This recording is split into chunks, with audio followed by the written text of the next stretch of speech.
I went in as a young 19-year-old and chose the position of aircraft structural mechanic, and it was time of my life back then. Advanced rapidly in received honors as far as getting up in rank.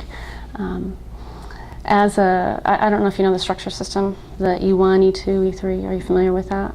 The different rankings? They have neat numbers in those. Just real in short, an E1 to E3 is considered entry level, and anybody in a management level is an E4 and above, and usually has been in at least 4 years, and basically you're a career military person. And as an E3, it had never happened before that anybody of that ranking had ever held a leadership position in the Navy. And so as an E3, they recognized my leadership skills and went ahead and promoted me to an E4 position, which they knew that wasn't supposed to happen. They're like, well, we're going to do this anyway because we recognize your skills, and they put me into that position.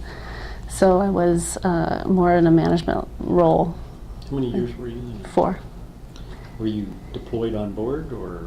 Well, it was 1988 to 92, which was just on the edge of women in combat, and so we weren't allowed to be in any kind of combat situation, and so my job required me out at sea to be an aircraft carrier, which was considered combat, so we weren't allowed. And as soon as I got out, of course, they lifted that.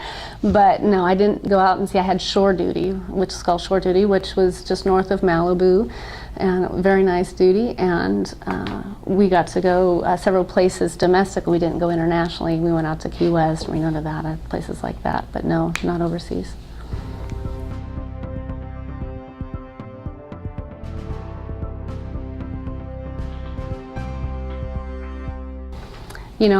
I am so passionate about this new issue 1070 that we've been working on. As a Tea Party president here of Greater Phoenix Tea Party, we were very instrumental in helping get that passed, because we were told by Representative Carl Seal that 5 of the legislators were planning on voting no, and very adamant, going to vote no, and that would have made it so it wouldn't pass the House.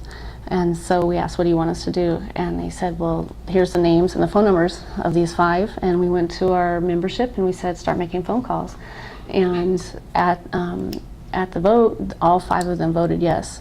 And after we called them in retrospect and said, did we have any influence? And they said, absolutely, that we flipped them. So it was efforts like that to make sure that 1070 went through. And the reason why we're so adamant is we see the impact on the economy, and on jobs, for our citizens. So I do believe, and I have read the law. I do not think it's a racist law. I think it's actually protects a citizen if they are racially profiled. It actually increases the penalty. So I'm very much in favor of the bill, primarily because of the economic impact that the situation has on our state. So if you ask what's my #1 issue, that would be it.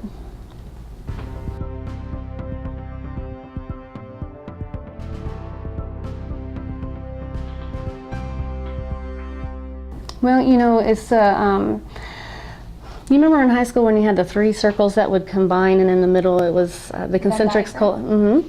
We kind of took those and we said we want to take people.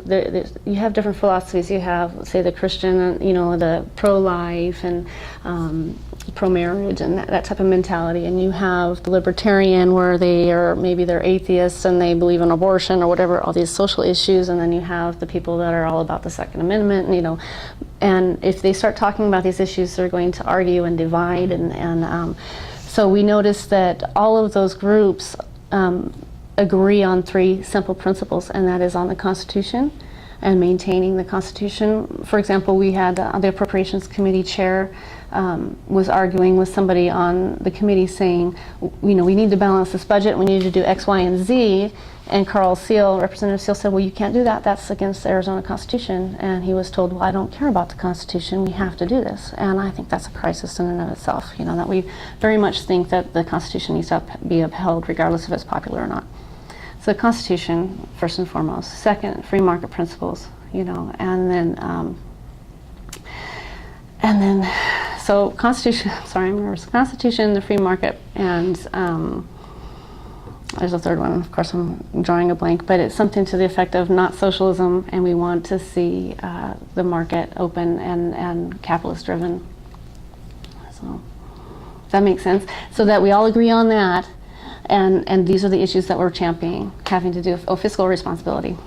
You know, fiscal responsibility, the free market, and the Constitution. And any issues having to do with that, that's what we're going to focus and champion. And all those others we leave alone and let people go to their respective organizations to deal with those issues. And it's been wonderful because we were asked by the Republicans, how do you do it? How do you keep your groups together? Because we're always fighting. We can't ever, you know, it's because we leave that alone and we focus specifically on that.